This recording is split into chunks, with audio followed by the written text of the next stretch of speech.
Hello, இந்த YouTube கம்பெனிக்காரங்களா? S சொல்லுங்க. ஐயா, அந்த டெய்லியும் தான் வீடியோ போட்டுட்டு இருக்கா. அது எப்பதான் இந்த வருமானம் குடுப்பீங்க? வீட்டுல விளக்கமா தடி வாங்கல சார் 3 மாசத்துல 10 மில்லியன் வியூஸ் போனாதான் சார் வருமானம் கொடுப்போம். ஐயா, அது 3 மாசமா முக்கினாலும் இது 3 மில்லியன் போக மாட்டேங்குது. 10 மில்லியன் எங்க போறது? டீச்சர் அளவுக்குனாலும் போட்டு விடுங்க.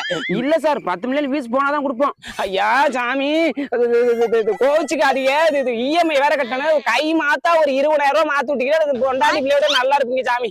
அப்படியெல்லாம் கொடுக்க மாட்டான் சார். நீங்க வேணா Facebook ஓனர் வேணா கேட்டு பாருங்க. யாவர்ட்ட ஆல்ரெடி கேட்டுட்டேன்.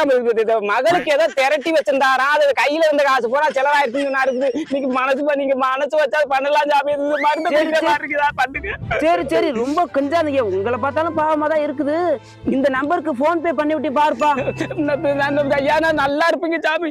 ஆனா 3 மாசம் திருப்பி கொடுத்துடணும். ஐயா, 3 மாசத்துல தந்துடுறேன் சாமி. 3 மாசங்கிறது கொஞ்சம் லேட்டாகி ஒரு 3 வருஷம் நான் அது பெருசா எடுத்துக்காதீங்க. எது என்னது? ஐயா, ஒண்ணு